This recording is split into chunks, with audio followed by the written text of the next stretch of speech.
If there is one thing we can all agree on politically, it's that we all hate paying taxes. But we pay them, and that's what funds the social services that make life in our communities much better.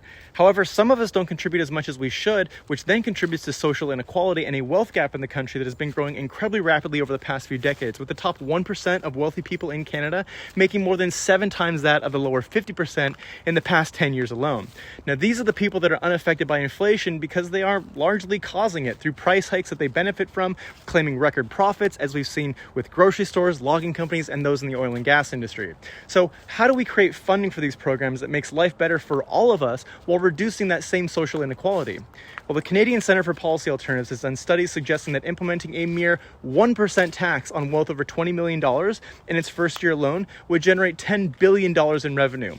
Other structures like a 1% tax on $10 million in assets, 2% on $50 million in assets, and 3% on $100 million in assets would generate more than $32 billion a year. That's billion with a B, and only impact less than 100,000 people in the entire country by literally a teeny tiny fraction of their wealth.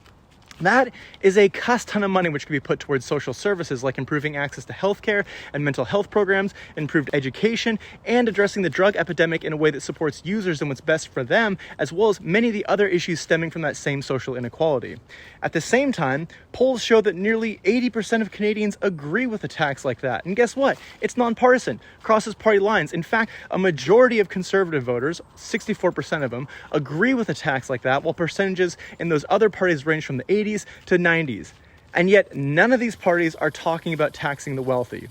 In the past, the NDP and Liberal parties have brought it up, yet they've never actually done anything on it, and the Conservative Party would actually reduce taxes for the wealthiest in the province more significantly than everybody else, which would only increase this disparity.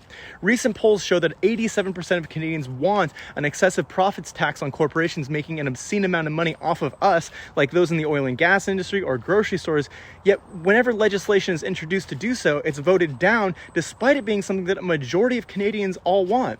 Now, why do you suppose that in these major party platforms there is no attempt to lessen this extreme wealth inequality or tax these corporations, despite it being something that a vast majority of people across all party lines all want? Could it be that the wealthy elite who drive market forces that influence decision-making, fund and support politicians, or even the politicians themselves made wealthy through their own policy-making, don't want to be held accountable or responsible for the predation on the working class that they both encourage and participate in?